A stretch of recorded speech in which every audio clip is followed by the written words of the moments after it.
Greetings, fellow armchair Imagineers. Blue Dragon 5 here. And Rohith Dharr. You guessed it.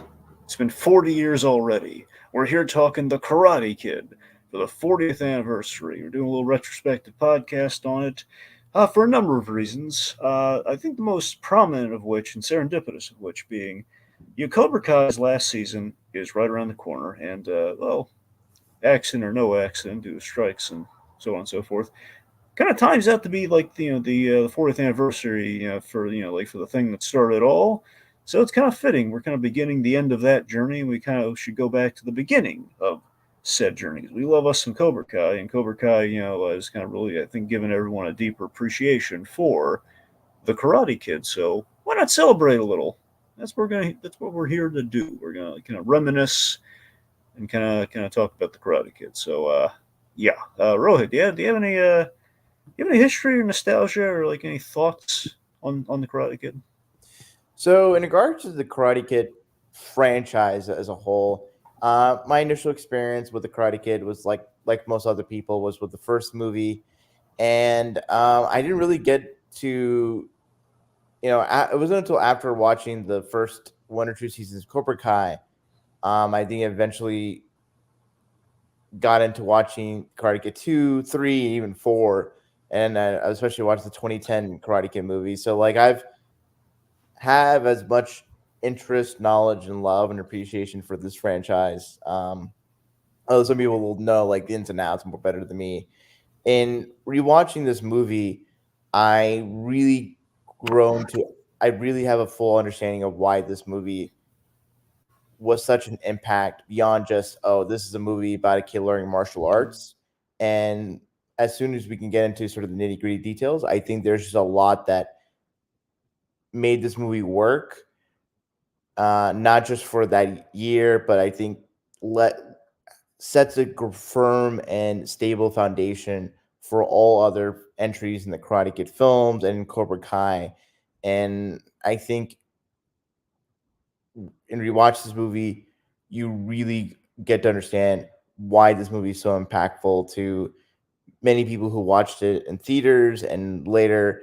And this is why we had things like Cobra Kai. This is why Ralph Macchio is as endearing to people that grew up watching him when he was coming up as an actor and nowadays in Cobra Kai.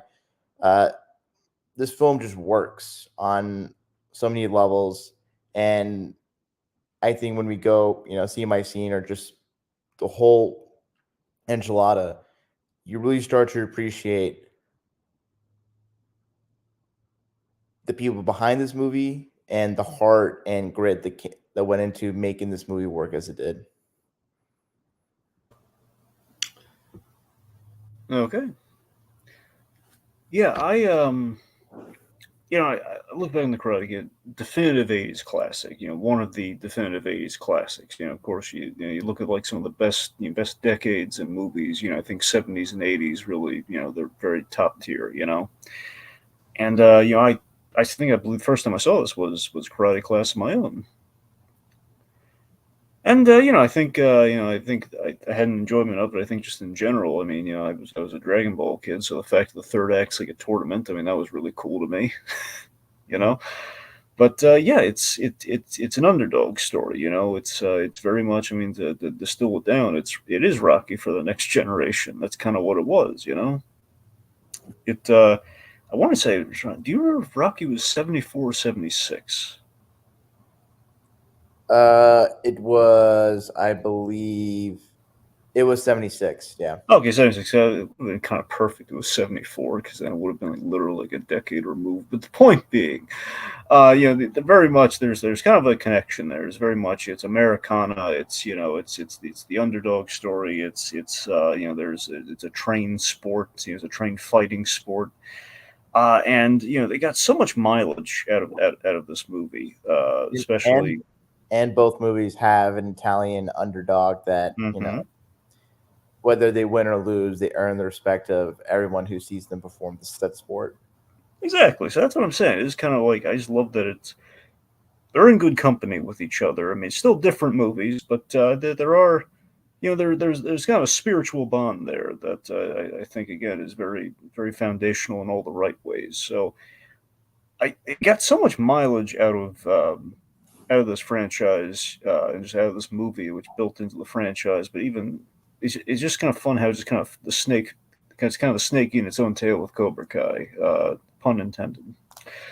How all that works, and just the fact that there's so much reverence for this, which I think in later years is just come to light, and is kind of literally just the fact of like we're we're kind of taking it into a modern day context, and we kind of look back on it, like just these little snippets, like Cobra Kai's first episode, just like plays the climax of this movie, and there's instant legitimacy there, you Mm-hmm. know. And again, that's because the film had such an impact that I think maybe got a little overshadowed by the sequels and the remakes, and it's so interesting that the Karate Kid franchise did kind of fizzle out after a while, but I think then it kind of found that resurgence, which is then just kind of re-strengthened that. So it is, again, much like the franchise itself, it's a journey with ups and downs, but there's redemption. There's a lot of redemption built into this, and I think a lot of that, and the reason the movie just did so well and still holds up when you look back on it, is because it's about the bonds of master and students, about LaRusso and Mr. Miyagi, and that's why it holds up. The movie's got a lot of charm, and it's just there's a simple story, and I think that carries it. And even if it's a story we've kind of seen before via like the Rocky comparison, it's a good story. It's a classic. Absolutely. All right. So I'm going to walk you through like a Scotia background here, and then we're just going to kind of see where the wind takes us on this one. All right, so yeah, basically, if I understand it right, the way this came about. Now, this first part I'm about to tell you, this I don't know how true this is. It sounds like there was like an article in a paper somewhere that essentially got optioned about a kid who took karate to beat his bullies, and it's pretty much is something very innocuous like that. Kid moves to a new town. He gets hit by bullies. He learns karate, and he kind of wins the day. I don't know if there was a whole tournament. It sounds like there wasn't. So that just sounds a little like too good to be true. All you know is whether or not that is true. The movie got optioned somehow, and basically brought about Robert Mark Kamen. Now this is the stuff that is confirmed from the man's mouth himself. So this guy is the writer of the movie, and basically he kind of approached like that prompt of the story, realizing there's a lot of his own life in that story, and I think kind of inspired him to write it. Where basically like the 1964 World's Fair, he got beat up by bullies and didn't want that to happen anymore. So he went to a dojo. It was kind of like an elite kind of thing, and it didn't feel right. It was a no go for a variety of reasons. And he basically was taught by a Japanese man who basically studied the Miyagi style of karate, which is where we got the name Mr. Miyagi from. And the rest just kind of fell into place from there. John G. Avildsen, who's coming off of Rocky, he loved the script. I'm sure they passed it to him like, "Hey, you looking for the next underdog sports movie, John? Well, we got it for you, buddy. There you go." And he loved this. It was less like the fighting. It was more just again like the stuff he liked in Rocky. It was very much just there's personality, there was charm. There's differences from Rocky. The youthful cast, but also big draw Miyagi, Mr. Miyagi. That was the huge draw for the movie. When they're making it, you can probably guess. I wonder if you ever wondered this, Rohit. The title of the movie, The Karate Kid, does in fact have kind of a legalese problem. Is the fact that the Karate Kid is a DC Comics character. Yeah, specifically, he is a member of the Legion of Superheroes, and Mm-hmm. he's a guy that just knows like every martial art across like multiple planets. Uh-huh. And it's my understanding, I think I just did a little cursory research before getting on the podcast, is that the filmmakers got special permission from DC Comics to use the title for the film and the sequels. Uh-huh. Which it's surprising. Like if something like this were to happen nowadays, I think they would just have gone with a different title or put the Karate Kid something something. Um, and I think it was just kind of cool. It was fortuitous for DC to just let them use the name of their character in a film like this. And I always forget that the Karate Kid is quote unquote title dropped as sort of like a joke at Danny's chagrin. Yeah, it was like this moment after the initial beach encounter, like at school. They said, "Oh, look, it's the Karate Kid." Like, oh yeah, the guy failed miserably in trying to fight the actual karate student. So, yeah, and it's fine though. Like it's credited at the very end. This, like the Karate Kid name belongs to DC Comics. Mm-hmm. Anyway, yeah. So there's a little fun fact there, and also I think if memory serves, this animated movie, JLU or sorry, well, JLA Trapped in Time, and had Dante Bosco playing Karate Kid. Oh, that's right. Okay. Yeah. All right. So let's see. So a lot of first on this movie. Like for the young cast, a lot of them were it was kind of their first movie or their first big movie. Billy Zabka, of course, the wonderful Johnny Lawrence. Yeah, this was his first movie. Did a good job. Definitely carried him in life. Uh, there's this fun story about Martin Cove on this movie, where Martin Cove essentially he walked into the audition. They kept him waiting. Basically, it was this thing where they basically promised him, okay, we definitely want you for this role. We want you to screen test for it, but it wasn't official, so he had to turn down a lot of work. So he was getting really ticked off. So he finally goes in there to read, and he brought so much intensity, and so because he was so angry at him, and that's what basically ended up into the character. It's just kind of kept being directed. Okay, okay, Cove, play it evil. Like there's no smiling, no snickering. He's an evil man who teaches karate. Which clearly worked. You kind of built up a rhythm. There's a lot of good rhythms and chemistry for this. So the big thing of this movie, Pat Morita. So Pat Morita, he was the hard sell in the movie. I believe originally they wanted, I think his name was Toshiro Tafumi or Toshiro Mifumi. And this guy he was a Kurosawa guy. He was a classically very much kind of the old samurai master kind of thing in the movies. He ended up being too serious, and he didn't speak any English. It just wasn't working when they were reading the guy. And someone suggested Pat Morita, and it was a hard no. Of like, no, are you out of your mind? Arnold from Happy Days? No, we can't put Arnold from Happy Days, and this is going to take away all the credibility. Did you read this script? So they brought him in. They tested him very rigorously with Ref Macchio, and they saw, oh my God, it's there. He's the guy. Because he basically just like he made them all gobsmacked when they put on the Miyagi voice, which he had never ever done in any of the other roles that he's done. He's done all comedy up to this point with like stuff like MASH in between, like the occasional MASH or the occasional Midway. A few little fun facts, and let's jump into there. So Pat Johnson. Pat Johnson is the guy who taught everyone how to fight. He is actually the referee in the movie. He's the guy. He's the red shirt with the mustache. He's the reason everyone knows how to at least do a little fundamental karate for this movie. Oh, that's cool. Yeah. Plus, he's also at the top of the second one. He's like saying, "Yeah, good job, Daniel," so because he's still in the movies. He's teaching them all the choreography. So as you big shock film, big success, big hit. Led to a franchise with sequels, toys, games, animated series, which I believe include time travel, at least once.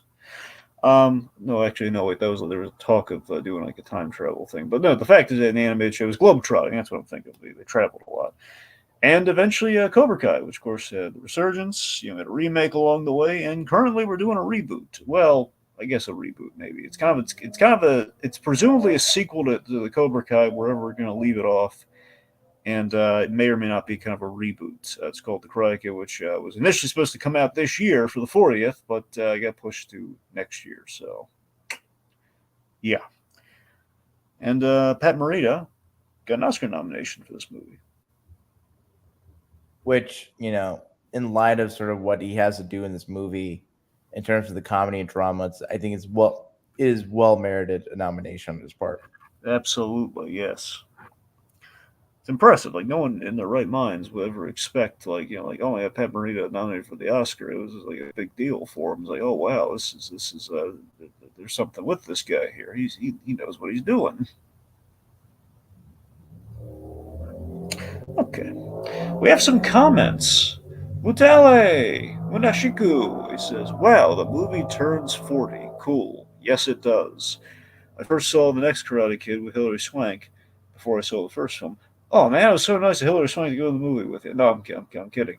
But yes, that's. I imagine that would have been like hey, the most recent release. People might have seen that. Then like, oh wait a minute, this is not the original film.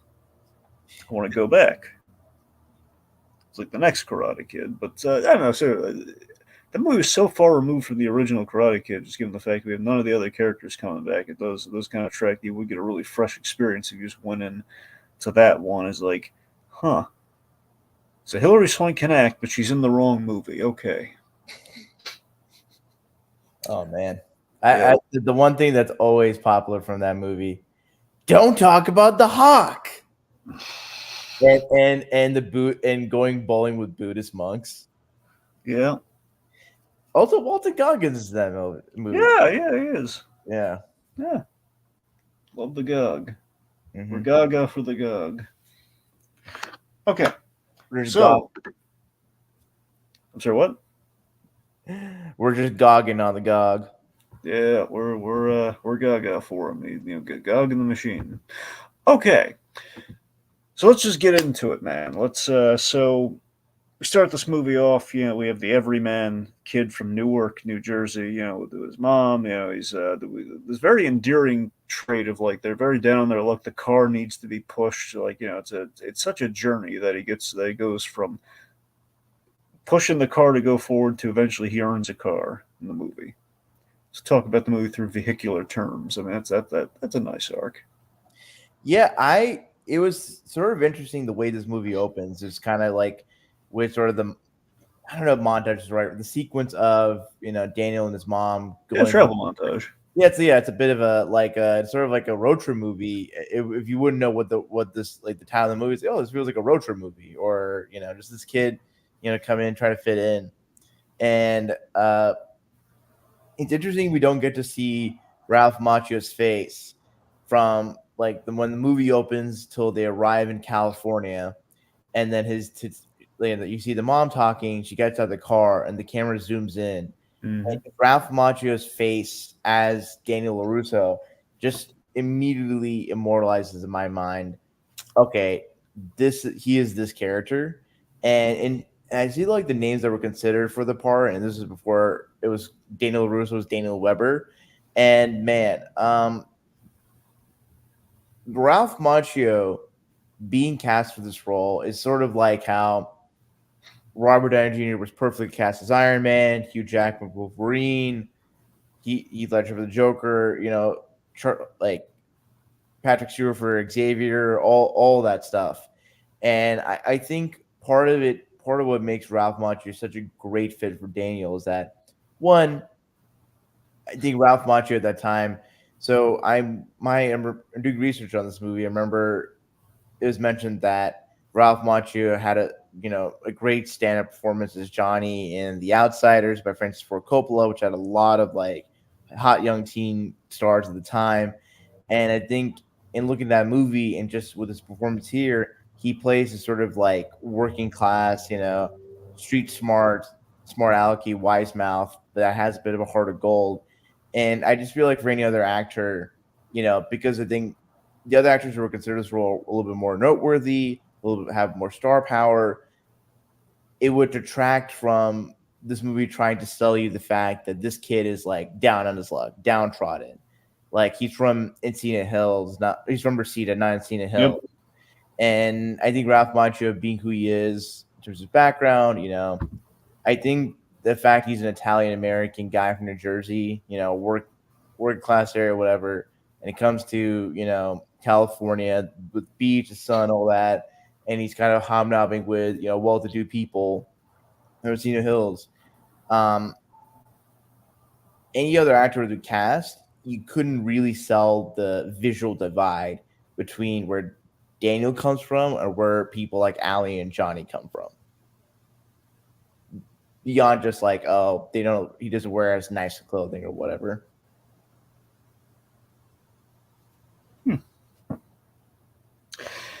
Yeah, you're right. But right that goes. This is what I wanted. Sorry, I didn't want to cut you out there. I just wanted to. Sorry, not cut you out. I'm saying anymore. I didn't want to undercut you there. I just wanted to add to it that it is a great thing with the class. Again, a mark of a classic is when you have like a great character introduction, which, as you hit on perfectly, we absolutely do with Daniel with the car thing. You're right. It's a build, and then that's our introduction to him. Like what everything we need to know about this kid. He's not thrilled about being here, and by the end of the movie, we're going to change that. And yeah, it's a great kind of classic movie introduction in that regard. It does kind of endear us to him, and there's some build up there, and yeah, it kind of goes from there. In relation to that, we have our other characters too, and how we kind of build them up and just kind of weave them through the story, like Mr. Miyagi, where he's the kind of the seemingly the despondent kind of maintenance guy, just trying to he's a whack job. He's a California whack job, just trying to catch flies with chopsticks at the South Seas apartment. It's kind of a rundown place. I love the gag that Lorraine's trying to, like, the big sales pitch is, you're gonna have a pool. Of course, we get there, the pool's empty and it's cruddy. I forgot. I was kind of funny was that I forgot that like Daniel had some level of education or training in martial arts, and like the thing that really stood out to me was how he came into the apartment. He just like karate kicked it, and then like accidentally kicked his quote unquote friend or just classmate of his, Freddie Fernandez, down. And it's always interesting. It's interesting that kind of initially there is sort of a path that Daniel could be on where, like it's a new environment, but he gets to meet a friend, he goes on a beach party, things are going to go well for him eventually. And I think there's sort of this like false sense of security, like, oh, like it's not as bad as it seems. It's a nice place. Goes to the beach, he's playing soccer, there's a cute girl. And I think for people who who see the movie for the first time, it's like, oh, like, things are looking well. Maybe like you decide to just learn karate as a whole. And then there's the shift when the Cobra Kais are on top of the mountain or top of the hill, seeing what's going on as Daniel LaRusso is being Daniel LaRusso and flirting with this girl, Allie. And I think because like a lot of stuff from this movie gets referenced in seasons of Cobra Kai. And watching the movie, because it's been such a while since I've seen the movie, it's like, oh, these details really stand out to me in particular because they've been highlighting Cobra Kai. One is the fact that, like, Johnny like is offered a beer and he says no. Hey, I'm tomorrow 8 a.m. I'll be a senior. So he's like, oh, like Johnny is not always the like consummate asshole or jerk. He has like times where he's reasonable or forthright or focused on like if not necessarily doing the right thing, but like doing right for himself.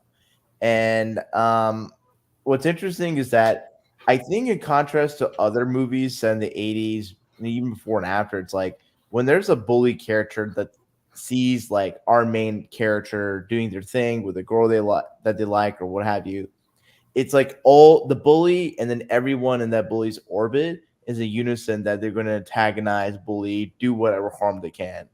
What was really refreshing to me was the fact that for Johnny's wanting to just like be Johnny and get up in Allie's grill or whatnot. But one of Johnny's friends, and I'm blanking on the name. I don't know if it's Dutch or it could be Dutch or the other one. Is it Tommy? Like that, I don't. I'm having. Okay, wait. Did he have like really blonde hair? Well, all of them have blonde hair. Well, you know what I mean. Like the real one with the one who was like very aggro in the third act. The one who was like, hey, I want to beat you up in the locker before we even get on the mat. That's Dutch. I think so. I don't know. Maybe I think Dutch is on the left.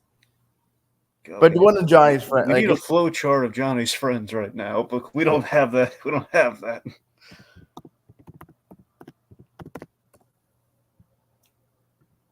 I do love that one of them. I forget if it's Tommy. I love that Tommy looks a little like Jonathan Byers from Stranger Things when I look back on the movie. I can see the resemblance. Assuming I'm thinking about the right one, but yeah, I think it's Tommy. Mm-hmm. See, it's so weird because some of them are so unrecognizable from from their Cobra Kai counterparts. It's a little hard to recall at the moment, but yeah. Point being, yes. So one of the friends says like, "Hey, Johnny, look what's happening with your girl there."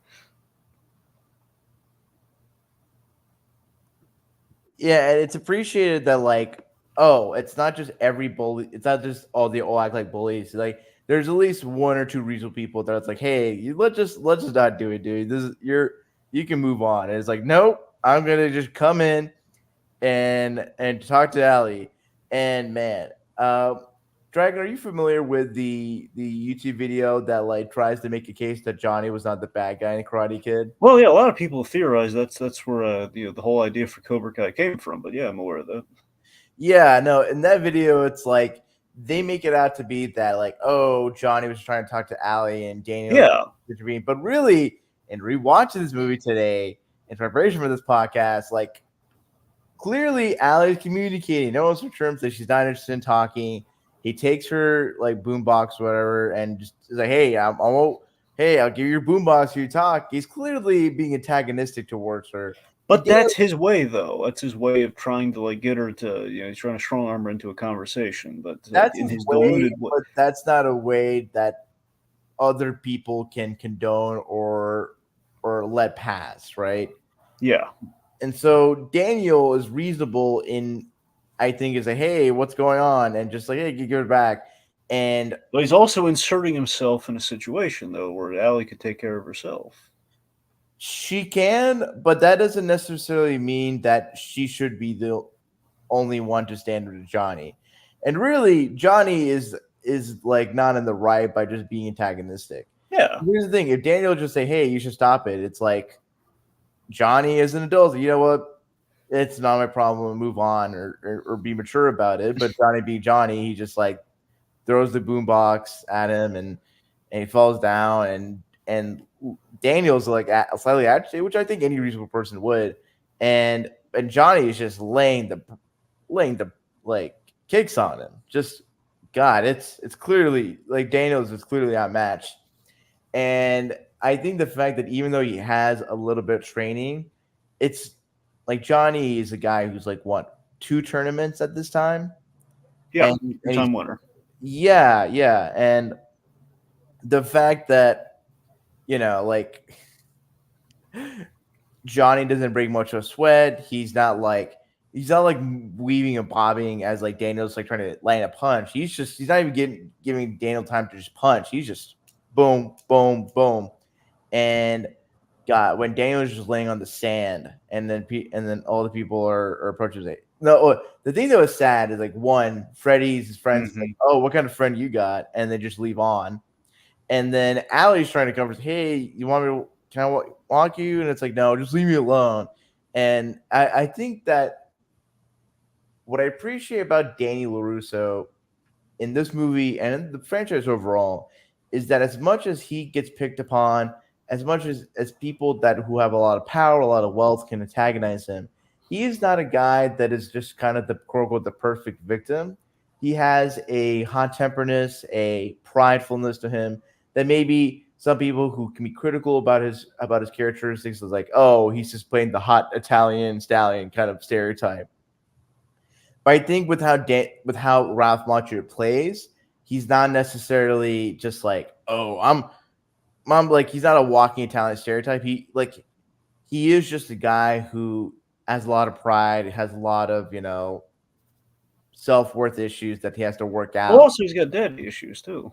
Yeah, they're yeah, like I mean, yeah, especially with and that's how his relationship with Mr. Miyagi manifests. We don't really get much into his dad in this movie. I And feel we don't need to, and I like that we don't need to.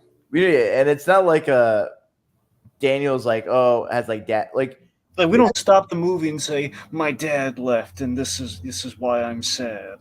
and he's not like dismissive, rude, or have like a dysfunctional relationship with his There's mom. no chip on his shoulder, really. It's Yeah, like his whole baggage is just like he hates that leaving his friends and going to a new place, which is I think much which is about as relatable experience as any kid can have. With parents that have to move to X, Y, and Z place, and I think from there it was really interesting to see, afterwards, it's like Daniel's just like he comes back home, and so I was like, "Oh, I didn't hear you," and he's trying to play it cool, has sunglasses, eats, and is like, "Well, take your sunglasses off. I need to see your baby browns," and it's like what I did not appreciate back then, what I do appreciate now is like the writing and the acting between Daniel and Lorraine. Mm-hmm.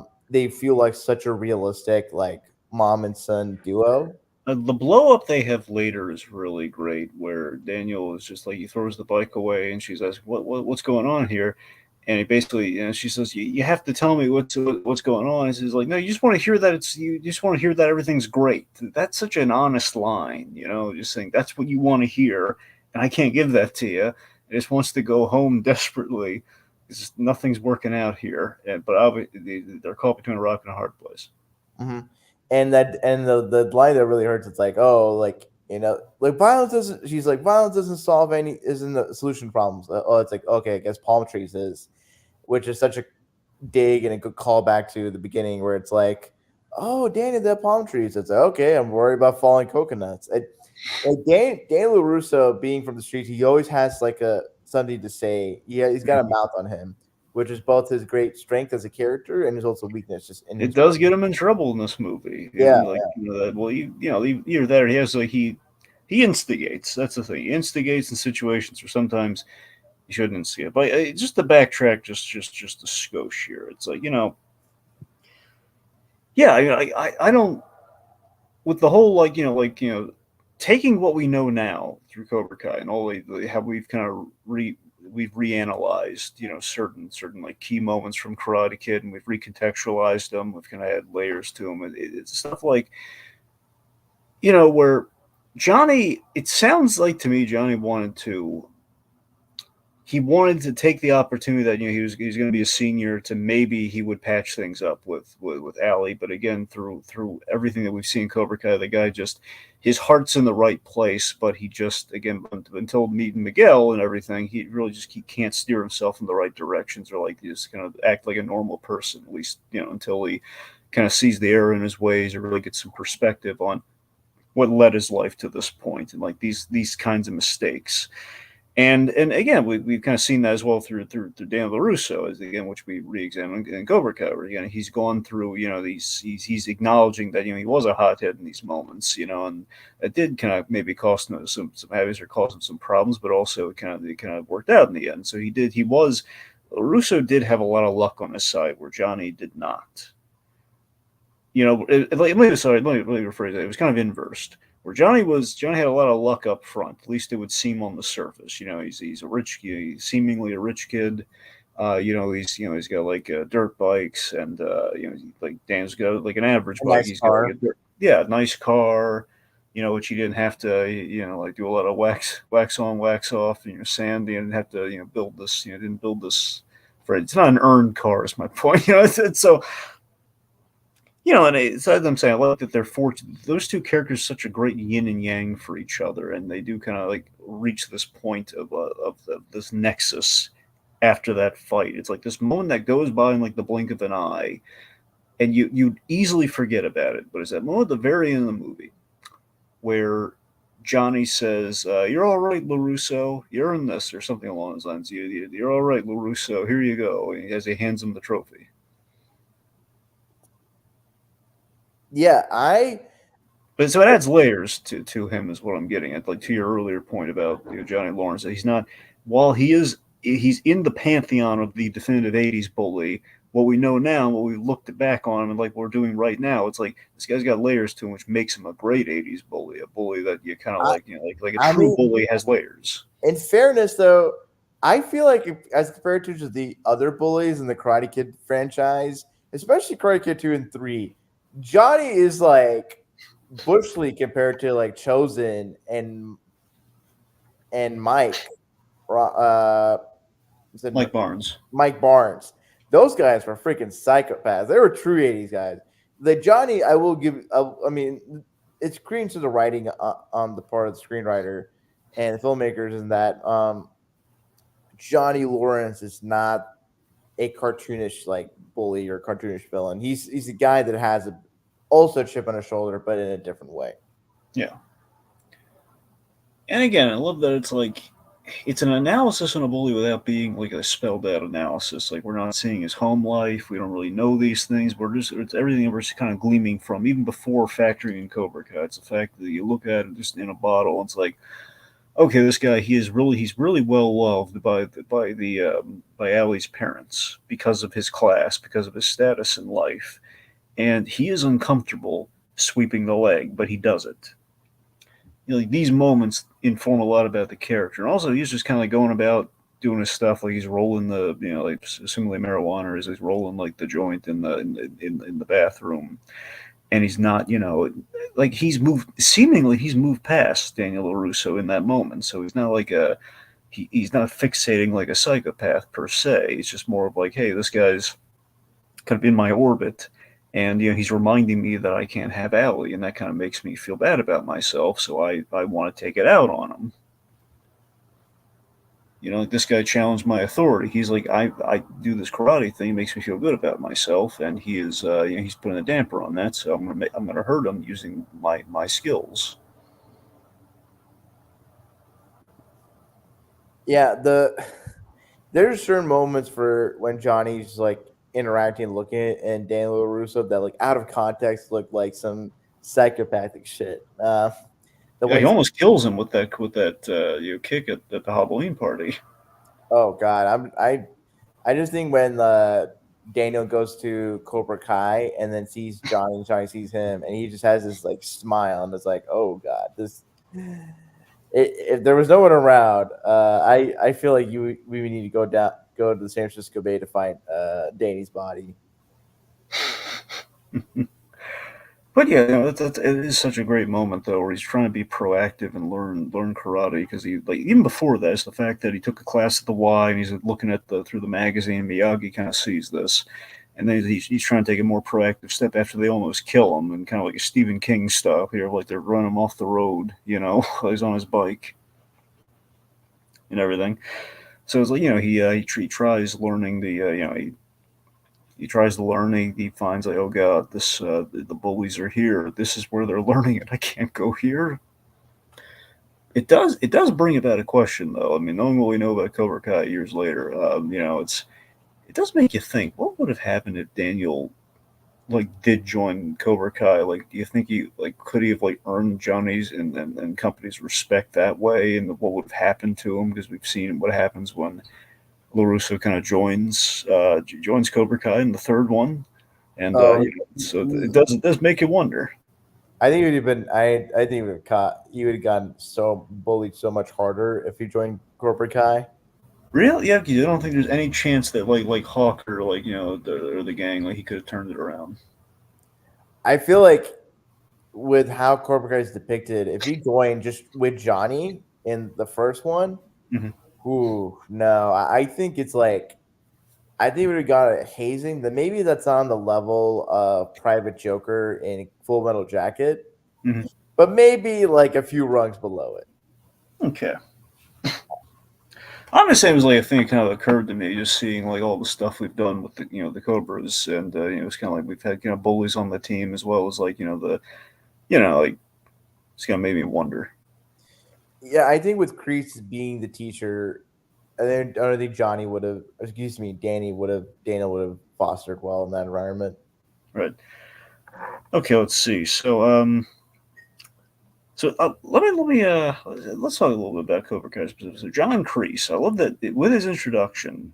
Just we have like the photo of like the karate champ in Vietnam thing. So it's again, I'm really fascinated by these things, like these little blink and you miss it details. They kind of inform the character and kind of tell you everything you need to know mixed in with their performance. Like, okay, so this guy, he's a military guy, he's very militaristic, and Martin Cove just plays him dead serious, and because of that, he has this very great subservient kind of relationship with Johnny Lawrence, which again, seeds of the examination of the karate dads, the karate father figures, if you will. Mm-hmm. Just and it's Again, it's kind of also it's like a nice subversion. Like, okay, he's gonna learn. He's gonna go to a dojo. It's gonna be like a brotherly sort of like a brotherhood sort of thing. He's gonna defeat the bullies, and then nope, the bully's there. He's gone. What now? What's he gonna do now? And that leads to kind of our buildup of like the worst things get for Daniel LaRusso. Miyagi, he gets more involved. He can't help but getting involved. He fixes the bike, and they bond over the bonsai tree, which I really love, by the way. When you go back to Karate Kid, I imagine many people might forget this sort of thing, but because I think everyone thinks Karate Kid and how it's like, the pop culture osmosis and everything. They're thinking, okay, he's bullied, and then the guy who's in the building teaches him karate. But no, it's not instantly. He doesn't want to teach him karate. He just he fixes the bike, and he teaches him about the bonsai tree. Yeah, it isn't until He's almost killed essentially by these guys on Halloween that he actually steps in. yeah. So in regards to that, the whole build of the scene, um, is is Allie dressed up as Princess Leia for that dance? I didn't think so, but I didn't really. I don't know. What makes you think Princess Leia? I just her outfit, like with the like Oh, white band. Yeah, I think the thing that kind of trips me up is she doesn't have a similar hairstyle to. She doesn't have any hairstyle similar to uh, Princess Leia's in New Hope, but like the rest of her outfit looks like she's unless if it's like a specific musician or celebrity I'm not thinking of. well, I was distracted by a different costume during that Halloween party. I'm sure you're going to get a giggle out of this. So there's some Spider-Man costumes at this party, and if you notice, at least one of them, the most prominent one, if not all of them, possibly one of them, backwards. This guy wearing it backwards. Oh, really? Is it the Yeah. one that's in the bathroom? Yeah, I'm pretty sure it's the. Here's the thing. I think it's the same guy. I think it's the one who's in the bathroom and he runs outside too. So I think it's either the same guy or two guys wearing different Spider-Man costumes. And either way, I think they're both backwards. But the one in the bathroom, I think, is like he's wearing it on backwards. So here's a funny thing, a funny observation that I realized when we were watching this movie for today's podcast. So I didn't realize that. Do you remember the scene where like Allie and her friends are like carving the pumpkins or whatever, Yeah, and Daniel's like all the way in the back looking at her? yeah. So on the left there's Johnny, and Johnny's just messing around with skeletons. And Mm-hmm. then just like, oh, and him and his buddies are like skeleton boys or whatever. Yeah.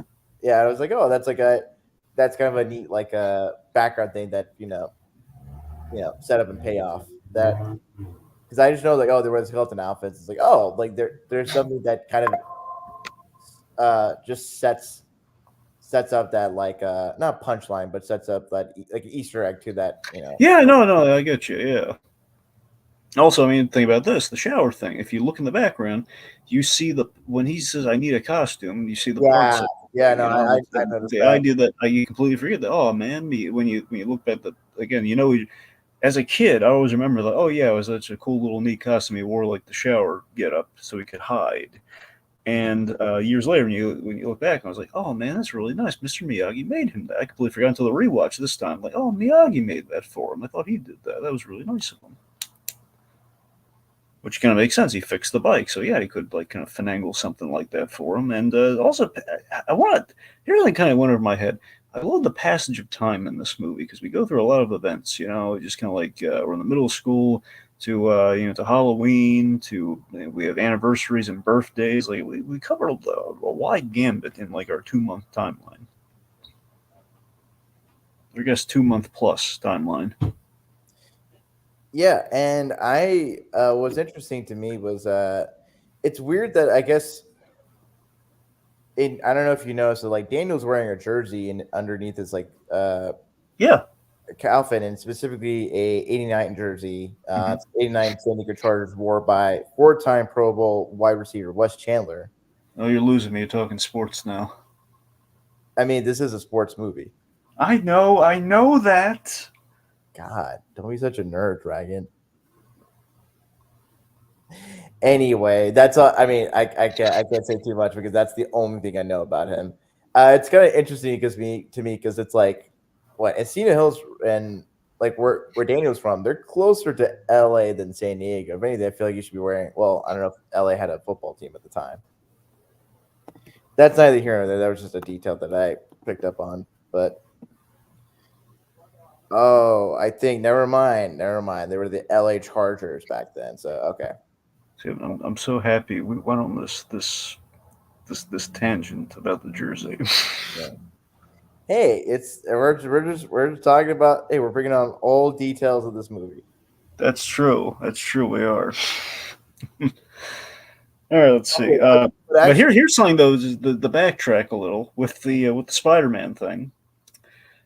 I do really like the detail that they have the Spider-Man costumes there, and then later on we have like the line in the movie like, hey, "Who's Spider-Man? Spider-Man? Like, yeah, who's the guy who jumped in and saved me?" mhm. I also so so about the whole scene, the party sequence. This is one moment where I feel like Daniel was 100% in the wrong. Yeah, exactly. Like Johnny was not doing anything wrong. And he kind of moved on past them. Yeah, he was just smoking weed. He was just gonna smoke a joint, and then that was ruined by just him being hosed. I Yeah. I feel like there could have been a much better way. Especially here's the thing: punking someone who knows like martial arts, and you're in a shower outfit. You better be fast enough to avoid getting your ass kicked. I'm just Well, he was almost fast enough, but if only he made it over that fence. I mean, the movie would have turned out very differently if he actually made it over that fence. If you really think about it. Mhm. I just want to shout out Lesson YouTube learned, kids. When you run, you gotta learn how to hop. and ditch the shower costume. You know, as soon as you can when you're running, 'cause it's going to slow you down. Those precious seconds that'll change a movie for you. Well, as soon as you get back to your destined location, make sure to get a shower because he probably worked up a bit of a sweat. Also, here's YouTube karate in the comments. One says LOL, I believe to your snippy comment earlier. But yeah, so YouTube karate then goes on to say, "Good thing Daniel had fast teacher." Yes, so that does bring about another thing. Like he was like geographically, is he running to the apartments and Miyagi is there? Like, where the heck does Miyagi come from? No, because he's running to the apartment. He's Okay, I running just want to make sure, right? He is like back to the that's apartments because it's just like because it's from an angle of which it doesn't look like the apartments, but you have to assume it is, right? it's the back of the apartments. Okay, good. I was always kind of curious about like, yeah, Yeah, clearly it because has to be. It's the it's only not, way it makes sense. it can't be too far because he's like biking into school, so it can't be too far for him. No more than say 10 or 15 minutes, maybe Yeah, five. Yeah. depends on how fast you pedal. I mean, he's a skinny guy. He can book it to school. Oh yeah, I mean he double timed it there. I mean it was run for your life, so you know, Yeah, could have qualified for the Olympics. it was a different movie. So that was the spin-off. You know, it was like okay, so we're not going to put Machio in the fourth Karate Kid, so it's going to be a spin-off. Daniel Russo tries out for the Olympics. Actually after he trimmed off that weight he put on in Karate Kid 3, that's how he lost it for Cobra Kai. He tried being Carl Lewis. Mm-hmm. Yeah. All right. So basically, Miyagi kind of facilitates this deal with John Kreese. You know, basically, like, okay, he's going to enter the All Valleys. It's going to be one on one versus like a gang of people trying to kill him. Essentially, thank you, Johnny. Trying to like head kick him to death. So be good. It'll have rules. It'll be good for everyone, and he's given time to train, so it's a fair fight. Which again is a good bargain, and he bought him some time. I love that Miyagi's not even looking at it like he's never entered a tournament before. It's just like, hey, I saved you 2 months of beatings, to start. Yeah, it's kind of incredible, like with how much Daniel's able to learn. I guess though, one way to look at it is that he got some lessons of the why. Maybe he's not like, not to say he's like an automatic intermediate like learner or whatever, but it's not like he's starting from zero or scratch. So I think that like in my mind is like, okay, he knows enough, but not enough to really be a master or just be proficient in martial arts. Yeah. So I really want to talk about this because this is always like to me like the huge crux of the Cobra Kai series. But I mean, it does absolutely get started here, and thematically it's still here. We develop and we analyze it a whole bunch of like 8 Ways to Sunday in Cobra Kai. But it's so Kreese and Miyagi's kind of philosophies and styles of karate are very interesting, and how diametrically opposed they are. So Kreese in the Cobra Kai style, it's strike first, strike hard, no mercy. That's the credo of Cobra Kai, very obviously. And it's basically it's unchecked power. It's no consequences. Again, it's like it's strike without thinking. It's just pure aggression. Basically, hit the opponent, hit the other guy as hard as you can, so he won't see it coming and he won't be able to fight back. So it's very aggressive. It's very much on the offense. Now on the flip side, you have Miyagi, which I love that it gets more simplified. Defense only. Defense only. It's simple. It's a simple guiding principle and has a lot of wisdom to it. It's measured. It's basically it's more avoidance and defense. It is again for the whole self defense aspect of karate, and this was like the moral of the movie, which every kid in America wanted to take karate after seeing this movie. And I think it's important that this moment, he says defense only happens, where basically like a man who digs, man who seeks revenge digs two graves, and it's like this whole thing of like, no, you don't learn Christ to beat people up, and we have a whole Hey Arnold episode dedicated to this lesson as well. I, We don't do that. I appreciate Daniel's response to that quote, and it's like, well, I won't be alone, which is like a very classic Daniel LaRusso line. Yeah, Also, I think like with how you delineate the philosophies, it's very much not to say it's a one-to-one comparison, but there are some parallels with say the divide between the Jedi philosophy and the Sith philosophy in regards to the Force. yeah, And it's and all of that comes sort of about like the perspective from Asian cultures about nature, about self, and the relationship between self and nature. And the karate is just like Mr. Miyagi said, it's specifically about karate is a way of life. It's about defense, and I think with how Mr. Miyagi is kind of initially teaching Daniel through cutting the bonsai and what bonsai are specifically Japanese culture. It's like and the practice of cutting and fine tuning bonsai. There is just a elegance, there's a grace, there's a craftsmanship about it, but it's not aggressive, warlike, or merciless or ruthless. It's about being in harmony and balance with the world, and thus you will have a better sense of who you are rather than just trying to lash out against the world, which is the John Kreese's or Johnny Lawrence's of the world at that time. yeah. So let's see. We have some comments here I want to read off if we can. Let's see. So Slasher Fred, he's got some stuff to say here. I think that even though that Johnny Lawrence is basically Daniel's nemesis, I think the real villain is I think he means John Kreese, because in the third one he beats up his students. Well, yeah. I mean, like also in the second one too. I mean, the top of the second one, he's beating up his students to try and get Johnny Lawrence. So it's Yeah, he was always about to like kill Johnny with that choke. yeah. Which, by the way, big thing I want to talk about. Okay, the end of this movie. So in the shooting script for Karate Kid, that was going to be the ending. The opening of Karate Kid 2 was in the script of 1, and that's how it was going to end. And they decided to end on kind of the high note of like, yeah, Mr. Miyagi, we did it, which is great. Don't get me wrong, I don't disagree with ending it there, but it seemed, in hindsight, given how important and how much mileage we got out of that moment in 2, and just of that scene, it's so weird to me that we didn't put that in one. When you go back to and you realize, like, oh god, if you were to watch Cobra Kai, it's like, man, I should rewatch Karate Kid. That's not in the first movie. What?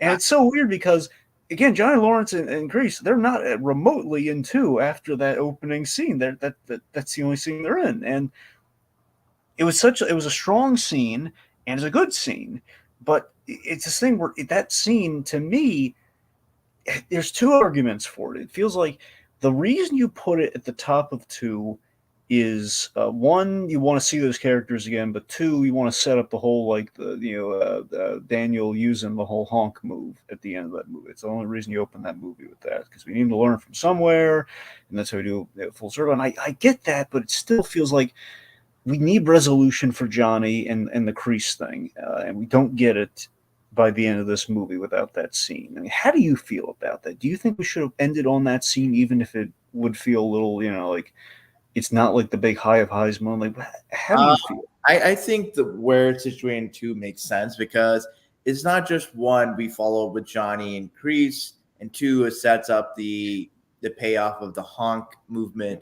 Three, I think it sets up sort of a interesting parallel and contrast to say with how Crease, responded to Johnny, and Johnny, because at the end of the first movie, Johnny's like, "Hey, here's your trophy," and he squashed his beef. He recognized that Daniel won fair and square and respected him, and Crease lashed out because of it. And with how Chosen comes into the picture and he's characterized, Chosen is basically Crease in a young man's body. Mm-hmm. And so I think that scene is there because you establish not that it reiterates what Mr. Miyagi said in the first movie, with that there's no bad student, there's a bad teacher. And when we get to Okinawa, when Chosen and his master, you have bad teacher and even in some cases a bad student that takes what what the bad teacher provides and goes even further.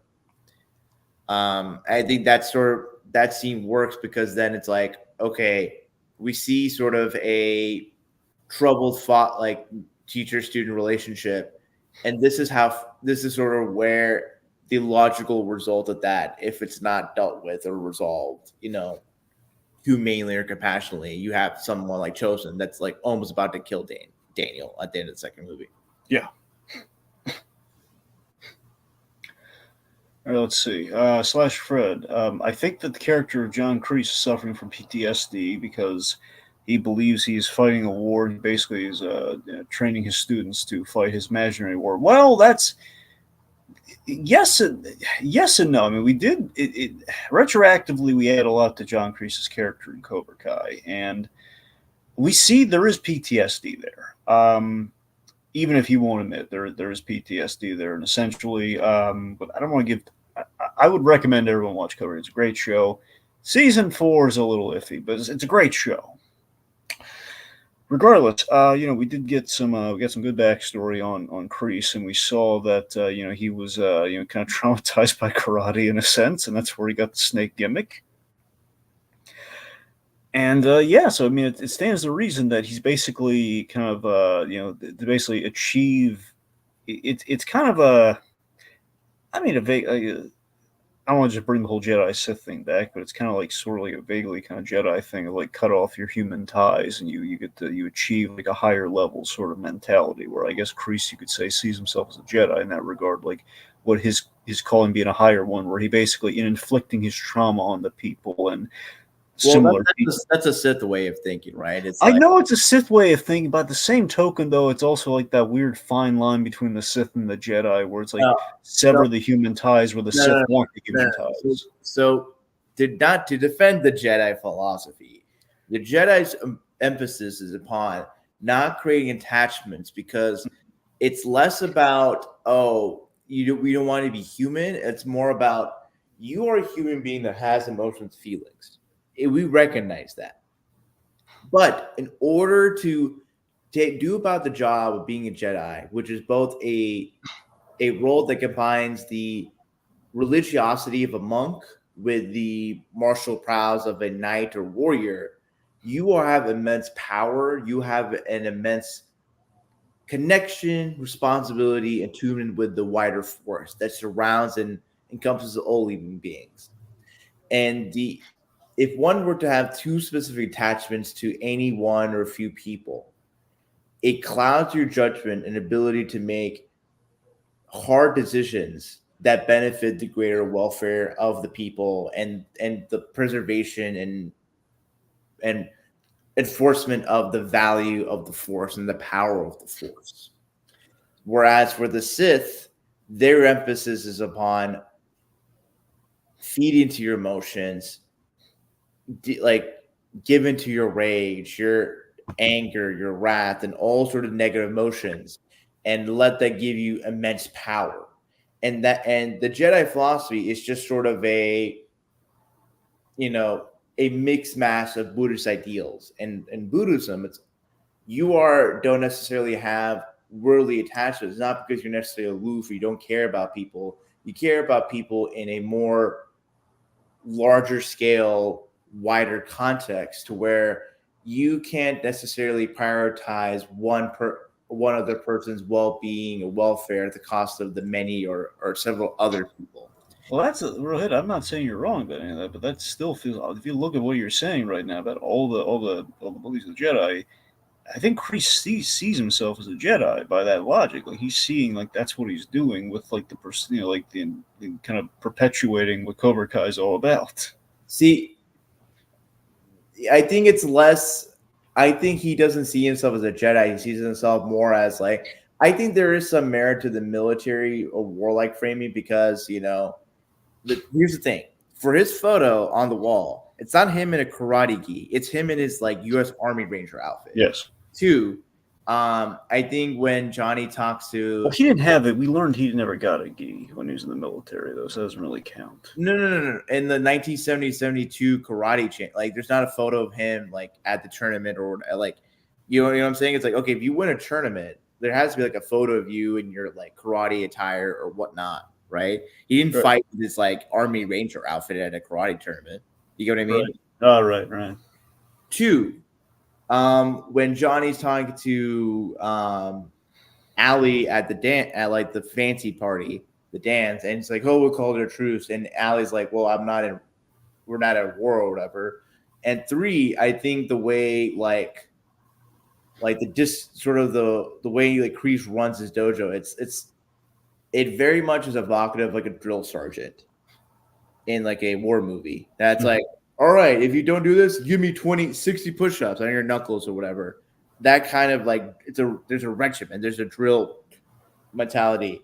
And I think the fact that like the way that like Kreese is like, you attack us, we have to respond. Like it's very military, it's very like quote unquote like really insular military thing. And it's like I have an objective, a goal, no mercy, no like it's very much I think the way he's characterized, it's represents sort of an idea that people had of people that went to Vietnam, came back, and didn't necessarily felt disillusioned. And if anything, they doubled down on that they were doing the right thing, that they were the strong ones, blah blah blah, and all this kind of toxic masculinity, all that's baggage, comes into play with Greece. And I think especially with the opening of the second movie, there's a reinforcement of him, like the fact that he's just choking out his student who refused to do an illegal move. Like I very much like John Kreese would be the guy to commit like war crimes if he had the opportunity to do so. Yeah. No, I agree with that. Yeah. So I guess that's the thing. So he's kind of seeing like he's kind of like bringing kind of like a drill sergeant kind of like mentality. So he's kind of like he is kind of grooming him for like an imaginary war against no opponent in that regard. So I mean, I guess Slash Fred that's the point. Mm-hmm. All right, let's see. Anyway, so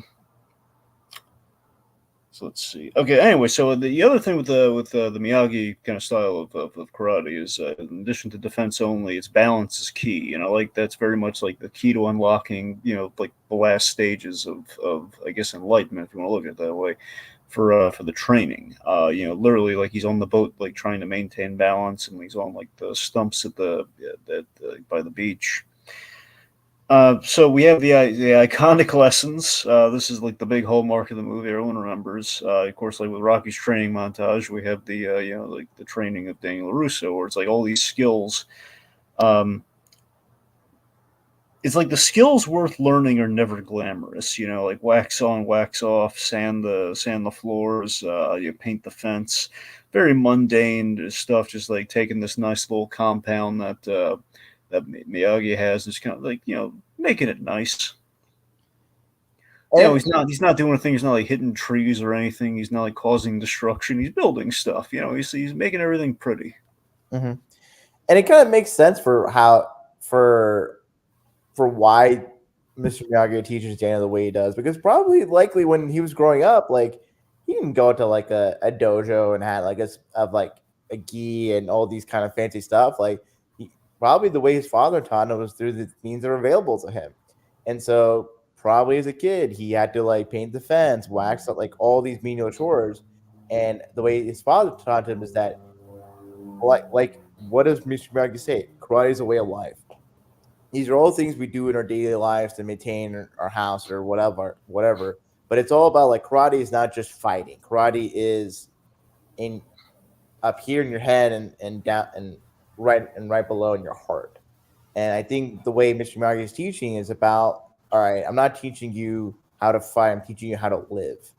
And with how Daniel's learning, he goes from being this like smart, elegant guy that would run at the first sign of trouble to someone who can stand up for himself and have a bit of self-assuredness and confidence and belief in that things will work out because he has the capabilities to do so.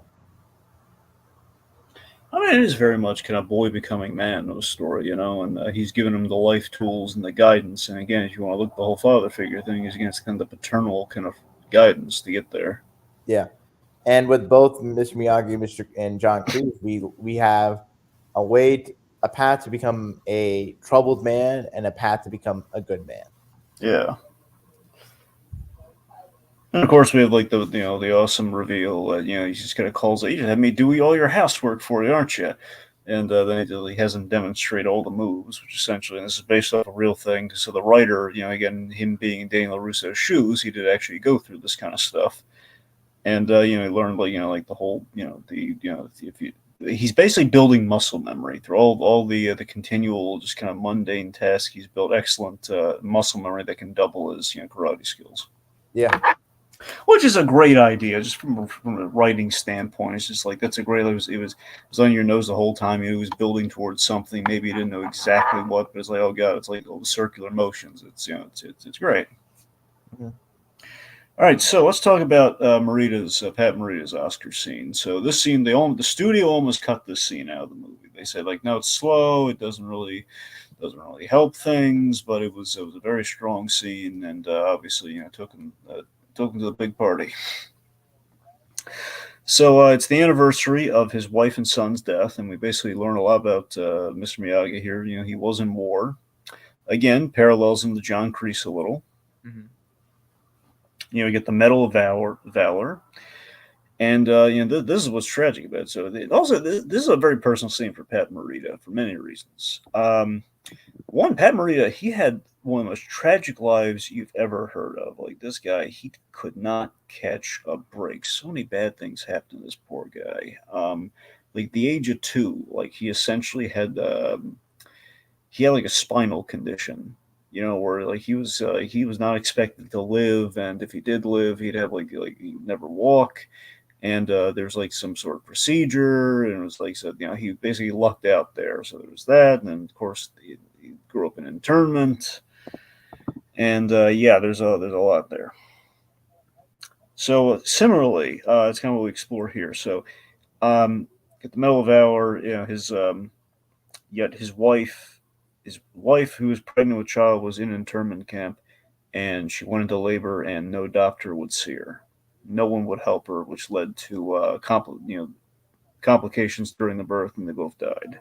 So Miyagi lost everything, and while still again, I think the implication is that I don't know if he learned. Well, he said he learned from his father. So like learning, he basically took the karate that he knew and basically was kind of using it, presumably in war. So basically, he was like kind of using it in war, and like his reward is that he lost everything. So potentially using karate for the wrong lessons. A lot of this I'm reading into because it's not explicitly stated in the movie, but I like that it's not explicitly stated in the movie. It feels like he may have had to use like his skills for the wrong reasons there, and I think he paid the ultimate price.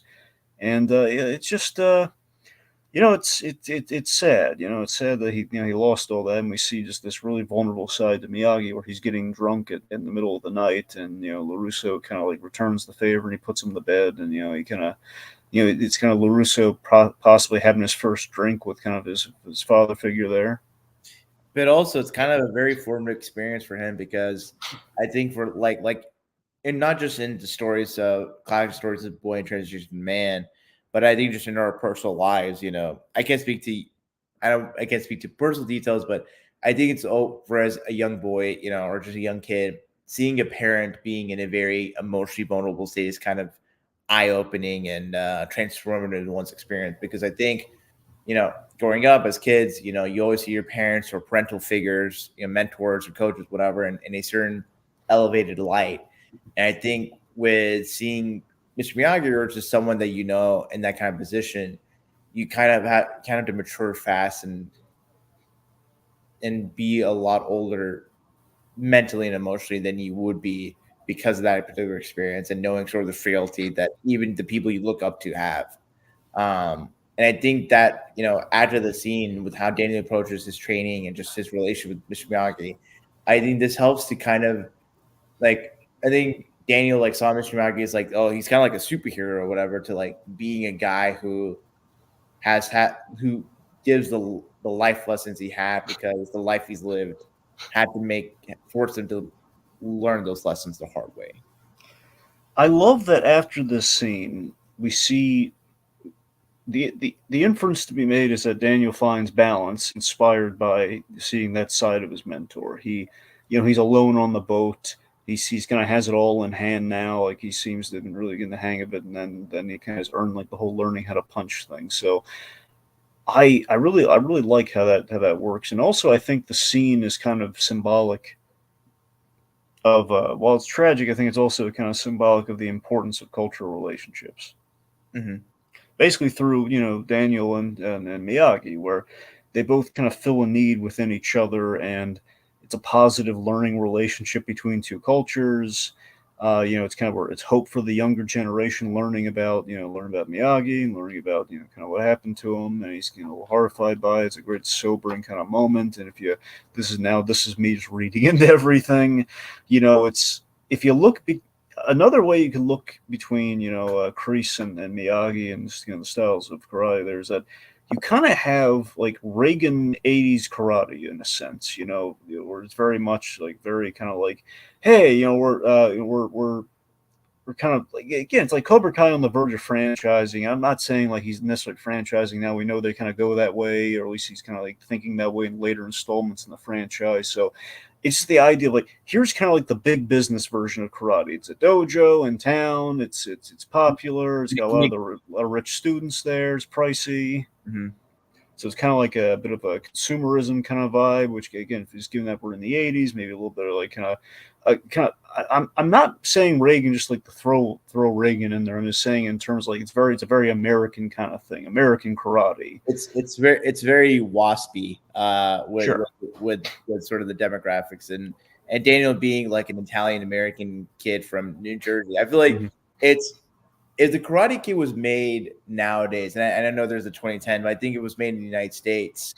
I think because I think back then, Italian, Irish, Polish, Jewish kids were sort of the outsider ethnic group, and I think nowadays, and especially in Cobra Kai, you have Miguel, who is a Latino kid from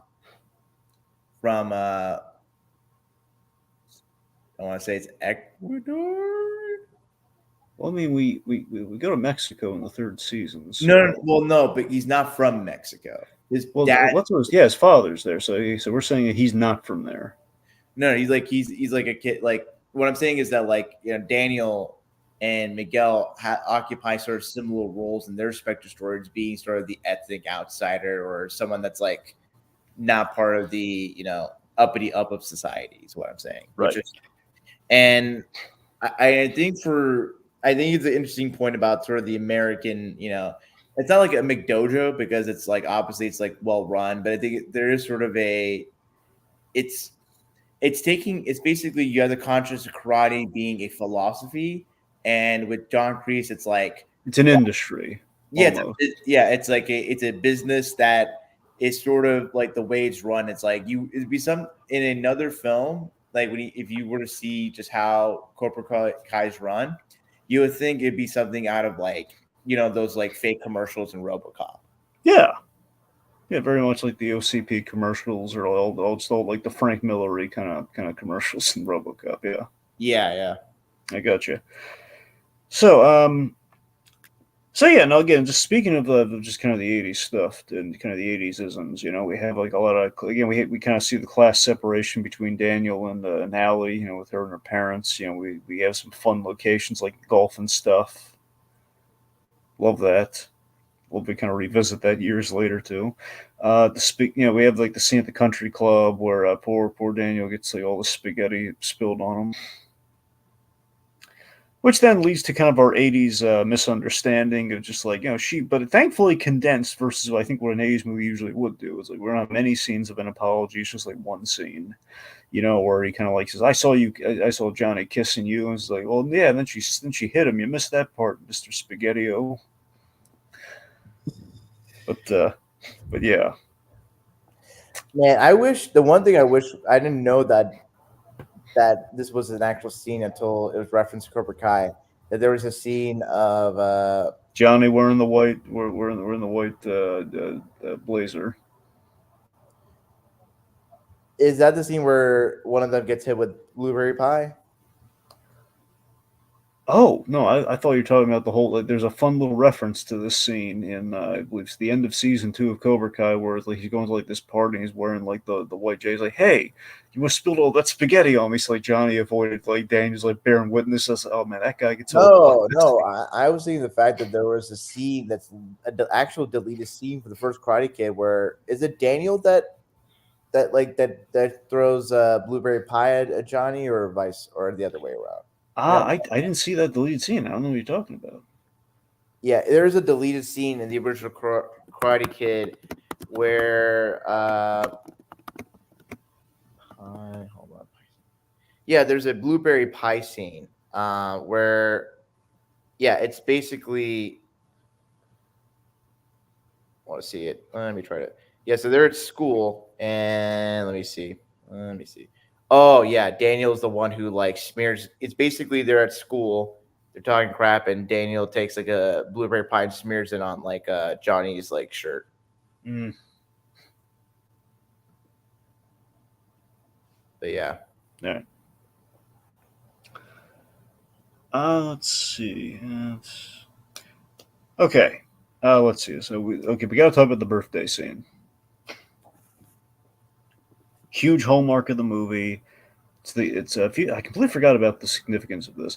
So he's given the gi. He's given like the karate outfit, and there's this really sweet detail because we saw him like going through the personal effects during the drunk scene, which again, yet another like again a real kind of an in real life kind of tragic kind of thing for Pat Marie because he did have a very bad drinking problem. So that was like it's a significant scene for him, I'm sure. But yeah, so it's his birthday, and he's been given this gift of the gi, and on the back of the gi is like the crest, the bonsai crest, and that was from Mrs. Miyagi.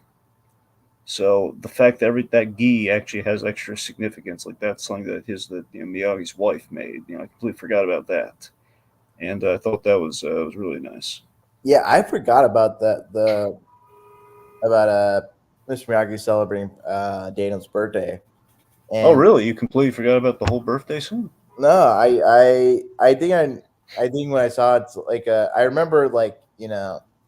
Miyagi giving the key, but I forgot that was like a birthday gift for him.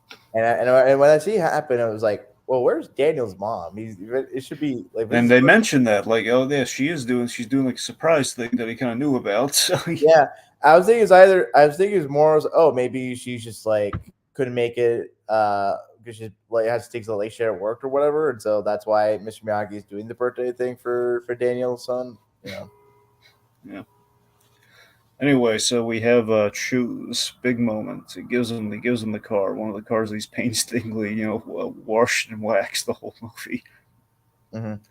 And again, it's like an earned luxury for Daniel's journey here, where again he's gone a long way from having to push the car to he's actually been given this like no strings attached. It's a very fatherly gesture, and we have this moment that's, I mean, it's I'm not going to say improvised, but like the emotions of the scene are improvised. Just this moment of like you're the best friend I ever had, and it's just this recognition of like they're really joined at the hip. These two guys, they've really had a positive impact on each other. And you okay too, Danielson? It could have been Freddie. Freddie could have been a good friend, but he abandoned him at the first sign of trouble for Daniel. Mm. Is Freddie ever? I feel like Freddie gets referenced in Cobra Kai. You know, it's the darndest thing. I tried checking this because he looks familiar. He looks a little like the guy. He looks like one of the car salesmen at LaRusso Auto, but it's not him. I want to say like the freezer that like the Miyagi-Do kids practice at.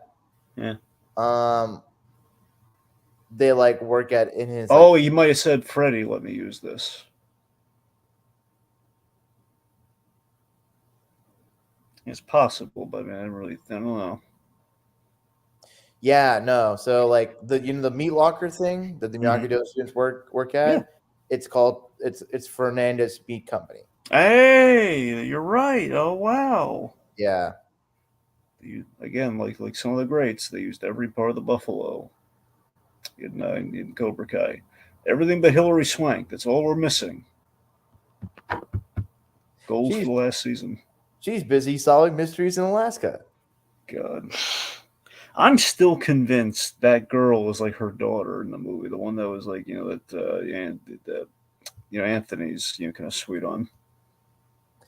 Oh, I feel like that. I feel like I mean, seriously, look at her. She's got like a very similar face to Hillary Swank. That's what I'm talking about. I'm convinced there's got to be a relation there or something. I mean, I'll look, but I feel like that I didn't get those vibes at all. And I don't know, like these guys being as big fans of the Karate Kid franchise, I don't know if they would make it that convenient for, like, because isn't like the Hillary Swank's character based in the East Coast? For the love of me, I can't remember, but I think so. I think so, but I don't know. And I don't know. I mean, anything could happen to her between movies. I don't know. Let's face it, no one cared about the Hillary Swank one. They just want her there to say they did it all. That's the only reason we want her there. Just to complete the no, seriously, think about it. The next movie that they're doing, Jackie Chan's going to be in it, so there's going to be a crossover of some kind when they do the new movie. So if they do that, they would have referenced everything but the Hillary Swank one. That's the only one that hasn't got referenced. So it's the only bingo marker not checked. So Hillary Swank's character Julie is based out of Boston. All right. Look, LaRusso has money. He's got connections. He can do it. They're gonna go to Boston to like watch to watch a Celtics game and eat some mid clam chowder. They could. You don't know. Maybe that episode will be directed by Ben Affleck because he wants to rep Boston so hard. God. All right. Okay. Anyway, moving on. The point being, the birthday scene's really nice. You're the best friend I ever had. You're not so bad yourself. Just wonderful. And also, with all the mention of Cobra Kai, seriously, one of the most wonderful payoffs of Cobra Kai, right from episode 1, is the fact that we have LaRusso Auto because of this scene. This whole scene is the reason we have LaRusso Auto. Imagine if Bishop Miyagi had like a road of like boats or bikes. It's just like in another universe, Daniel is like a well-to-do boat salesman. Well, you know, what it would have been. It would have been like the image would have been like him like doing a commercial where he's like standing on the edge of the boat, doing the bouncing thing. Larusa yachting. Sure, there you go.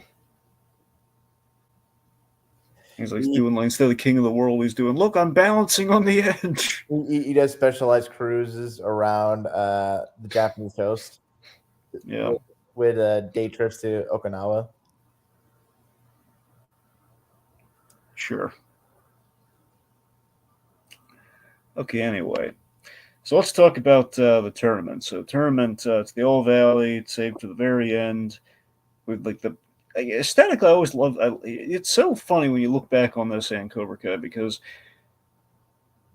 it feels like and a lot of people have made this criticism that the action, unlike Rocky, the action in this movie, the way we shot it, was not maybe shot the most cinematically it could have been. The emotions are there, the characterization is shot well, but it's the fact that the fighting itself is, it's pretty standard. Some people might say subpar, but it's pretty like it's nothing for a movie all about karate. We're not really showing, like a lot of it, like kind of like wide shots all in one or per se.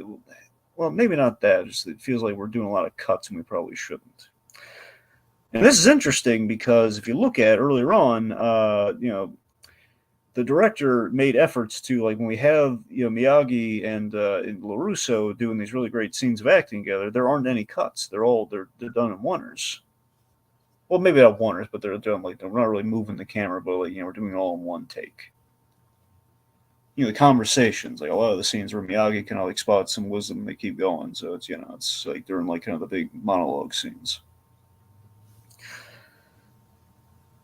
So I don't know. So my point being, like when you look at Cobra Kai, though, we shoot the tournament stuff. We shot the All Valley in really, especially the first season. We shot in really great dramatic ways that showcased the fighting, but also didn't really kind of like when you look at the climax. Don't get me wrong. We get to the last fight. We have like some pretty nice frame, but even that, it's a very standard like from a distance shot. Like if we're lucky, we're going to keep the camera in one place versus like we're just kind of intercutting to like and I don't know.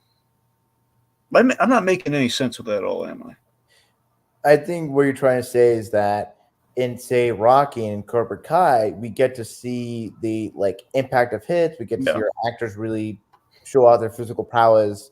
Whereas it seems like for the first Karate Kid, because these actors aren't really, I mean, they've been training karate, but not really well enough to look good on camera. Yeah. The cuts are made in such a way to go around that issue. Mm-hmm. I think it's not much of an issue for me personally because you have the drama of Daniel just trying to feel like prove his Yeah, worth. the characterizations are there, the close-ups, the performance, that's there, and that's being Yeah, conveyed. And that's what's important. I'm not saying it doesn't kill the movie for me, but I'm saying people have kind of griped about it. But when I look at Cobra Kai, it's like maybe they have kind of a point. Where Cobra Kai really they did emphasize like they kind of had both of those things. They had the drama of the characters, and they also had like the drama of the shot composition, where we did not have that here. Because you look at the overhead shot of like that cool mat with the fist on it, it's it's a little underwhelming. But you look at it in Cobra Kai, it's like, man, that looks amazing. Look at that.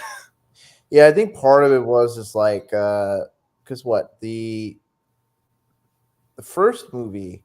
Well, let me look at the production cycle because looking at the first movie filmed from October 31st, 1983, and wrapped on December 16th. And it seems that for that period of time, and considering the budget of this movie, I don't think there wasn't like there's probably some stuff where you just do like a little like hand movements or kicks here and there. But I think full prolonged like martial arts fights, it's like that's something it takes a few months to like get the training down well, and especially if you want to make it look cinematic or just cool looking on screen. Yeah.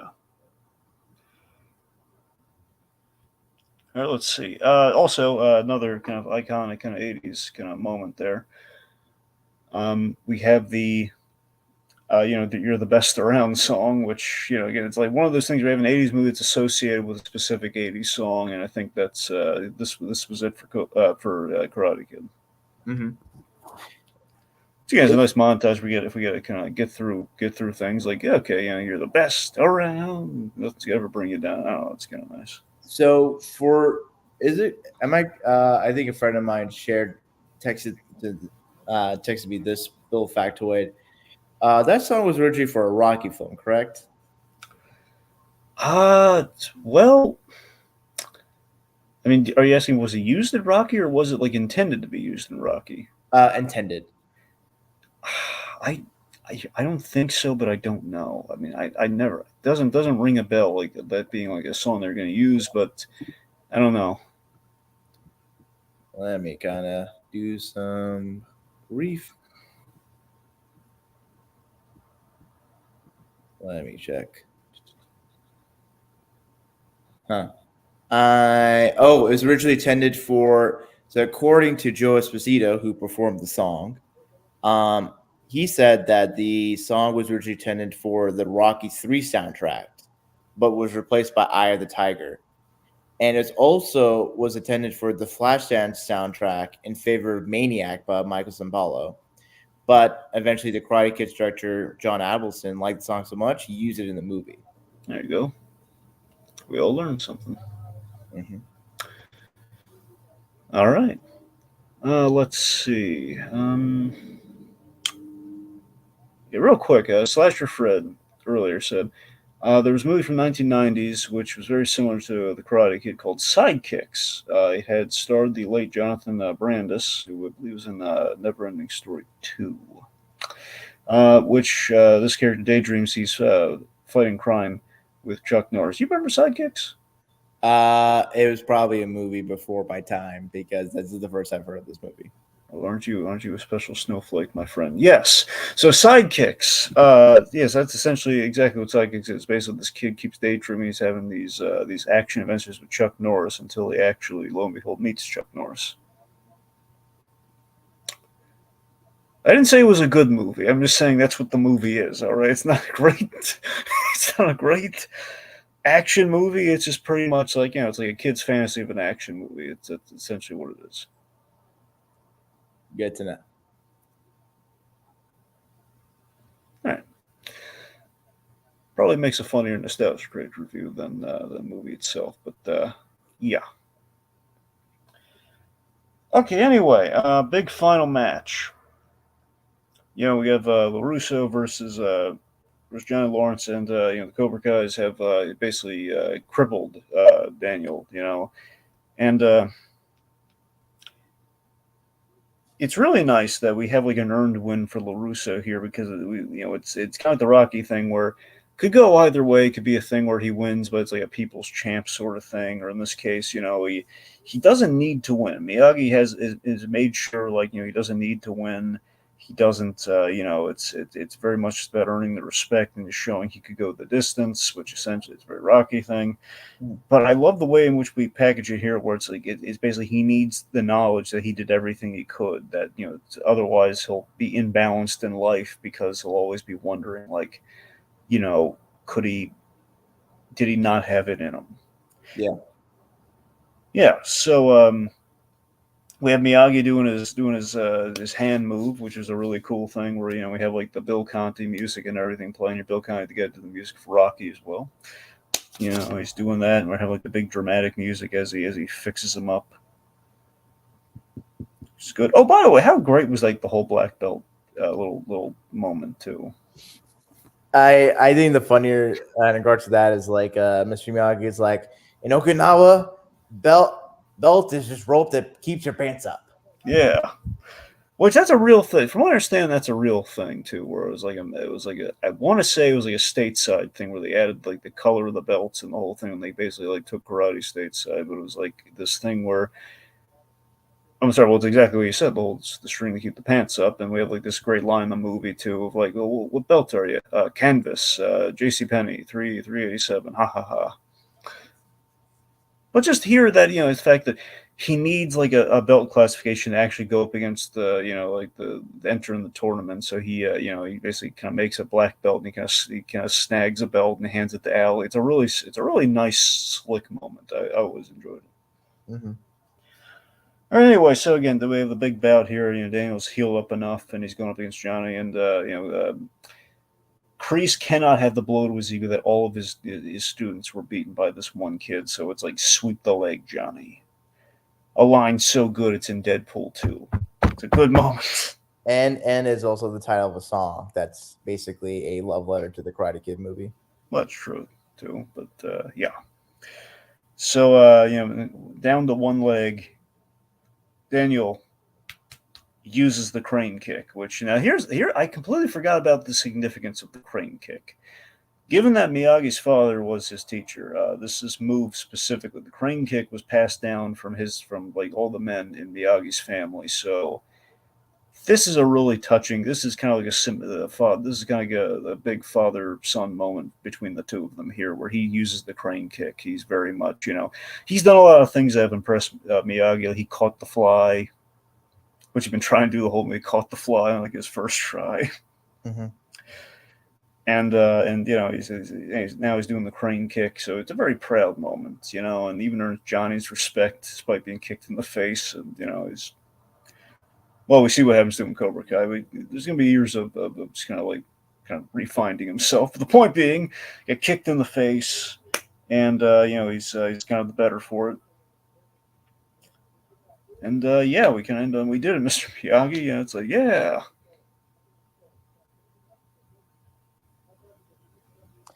Yeah, and the song being this, being the song, it's a good classic '80s ending to a classic '80s film. Yeah. Sorry, just in case I dominated the conversation overly, is there anything you really want to say about the movie and kind of bringing us out here? I think really in watching this movie and rewatching this, I think what makes this movie such a classic even nowadays is that it has a sense of heart. And I think oftentimes when people say, "Oh, this movie has heart," it's an off it's a repeated phrase that can at this point like have no meaning. But really, I think this movie has heart in the sense that Ralph Macchio and his performance and the writing by Robert Mark Kamen and John Avildsen as the director, there's an emphasis on making this very specific but relatable story of this kid being from a different world that comes in and is able to not necessarily master the world, but put himself in a position to where he can show that he can be the best, no pun intended, and through the hard work and through just being committed to you know you know learning to be his best self rather than just having focus on I'm going to dominate, win, and beat over other people. Really, the Miyagi way is about how can you be better tomorrow rather than how can you better someone else. And that's ultimately the through line for any just good sports movie, and also just through line to life in regards to how can one be the best version of themselves, and rather than how do I win over other people. And for Daniel, through his journey, through the relationship with Pat Morita's performance as Mr. Miyagi, you have a really strong core of a student-teacher relationship that is also a father-son relationship. And I think that connection, that through line, you come in for the karate and you stay because of the relationship between these two individuals. That throughout the rest of the movies and even in Cobra Kai, with all the different types of father-son, teacher-student relationships you have, you really see the through line about a person passing on the lessons and the mistakes that they've made to others and to the new generation, and how the new generation takes from what they get from the old generation and make their way in the world.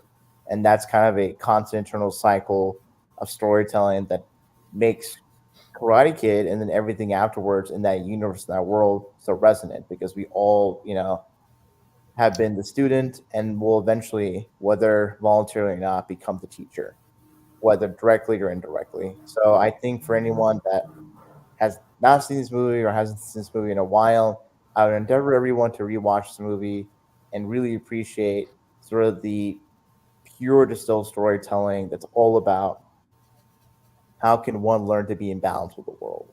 and with themselves. And I think where Daniel is from the beginning of this movie to the end, it's a clean, complete story arc, and it's all centered through the writing, the acting, the directing, just the overall vibes. And the one thing I want to add, the score of this movie is so great, and I like, and just to sort of the synthesizer elements, the classic orchestral, moments. Each scene in which a score is playing has such resonance, has so it makes the scene just more resonant, more cathartic.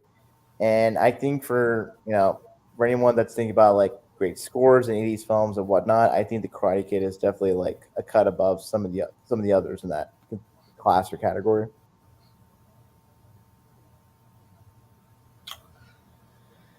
I mean, I don't want to. I don't really need that a whole lot to what Rohith said, because I think he summed it up rather well. Just it's. I concur in that people really should go back to watch the Crikey, especially with kind of Cobra Kai coming to an end, and the fact we're going to kind of be revisiting things, and not just because it's a classic, but it's at its core. Karate Kid's always been a story about mentors, and like it's a learning story. It's about teacher and student and what we learn from each other and how they enrich each other's lives, and that's kind of the core elements in all the movies. And it again, it's just gotten more. It's gotten stronger and more varied as we've gone on, and we've kind of re-examined the franchise and all going back to this original film. So it holds up. It's something beautiful. It's something simple. It's something that's ingrained in the culture. It's basically, every sport it kind of has like a sports movie, and like I'm glad that with regards to boxing and martial arts, we have top tier films like this to really represent those things, and to the non sports initiated, like these movies. I mean, it's gonna sound silly, but again, like I think to the uninitiated in the world of sports, movies are really key in getting people like either a mild curiosity or actually into the sports themselves. And I think like doing a movie like this went a long way. I know this for a fact it went a long way because it's 40 years later and we're still talking about it. But it's a beautiful film that anyone can watch, and I think they're gonna get a lot out of it. And yeah, I want to thank the lovely folks for tuning in. We had a lot this time. We had YouTube Karate, very appropriate that you showed up here. Let's see, we have a Slasher Fred. We got Brian Weisenbaker, Code Geass anime fan, just made an obligatory cameo, and Mutali Munashiku and Little Blue also just joining us. Ian Preston Reviews. We celebrate 40 years of waxing on and waxing off. Indeed, we do, friend. And that brings us to the end. Again, thank you everyone for showing up. I want to wish a happy anniversary to all those involved, here or not, in bringing us the Karate Kid. And I want to encourage everyone to rewatch this. Check out the last season of Cobra Kai, and we'll be talking about that as well. I don't know if we're going to be breaking up into 3 parts or waiting until it all airs, but the point being, it will be discussed. Hopefully, it will be enjoyed. I hope. And yeah. Take care. We waxed on, time to wax off. Goodbye. Bonsai, Daniel-san, bonsai! Bonsai!